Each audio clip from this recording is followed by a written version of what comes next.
முதல்வர் விஜய்க்கு நோட்டீஸ் அனுப்பப்பட்டிருக்கிறது. முதல்வர் விஜய், தேர்தல் அதிகாரி உள்ளிட்டோருக்கு புதிதாக நோட்டீஸ் அனுப்ப சென்னை உயர்நீதிமன்றம் உத்தரவு பிறப்பித்திருக்கிறது. பெரம்பூர் தொகுதி திமுக வேட்பாளர் ஆர்டி சேகர் தாக்கல் செய்த தேர்தல் வழக்கு 2 வாரங்களுக்கு தள்ளி வைக்கப்பட்டிருந்த நிலையில் தற்பொழுது முதல்வர் விஜய்க்கு நோட்டீஸ் அனுப்ப நீதிமன்றம் உத்தரவு பிறப்பித்திருக்கிறது. பெரம்பூர் தொகுதியில் தமிழ்நாடு முதலமைச்சர் விஜய் வெற்றி பெற்றதை எதிர்த்த தேர்தல் வழக்கில் முதல்வர் விஜய்க்கு நோட்டீஸ் அனுப்ப நீதிமன்றம் உத்தரவு பிறப்பித்திருக்கிறது. முதல்வர் விஜய், தேர்தல் அதிகாரி உள்ளிட்டோருக்கு புதிதாக நோட்டீஸ் அனுப்ப சென்னை உயர்நீதிமன்றம் உத்தரவை பிறப்பித்திருக்கிறது. இது தொடர்பான மேலும் விவரங்களை தருவதற்காக செய்தியாளர் கிருஷ்ணமூர்த்தி இணைப்பில் இருக்கிறார்.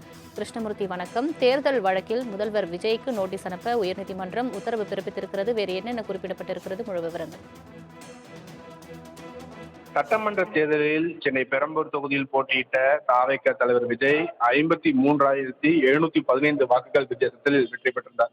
முதல்வர் விஜய் 12,365 வாக்குகளை பெற்றிருந்தார்.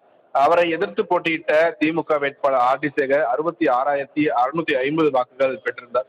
பெரம்பூர் தொகுதியில் தமிழ்நாடு முதலமைச்சர் விஜய் வெற்றியை எதிர்த்து திமுக வேட்பாளர் ஆர்டி சேகர் மற்றும் தொகுதி வாக்காளர்கள் தினேஷ், லட்சுமி நரசிம்மன் ஆகியோர் சென்னை உயர்நீதிமன்றத்தில் தேர்தல் வழக்குகள் தாக்கல் செய்திருந்தார்கள்.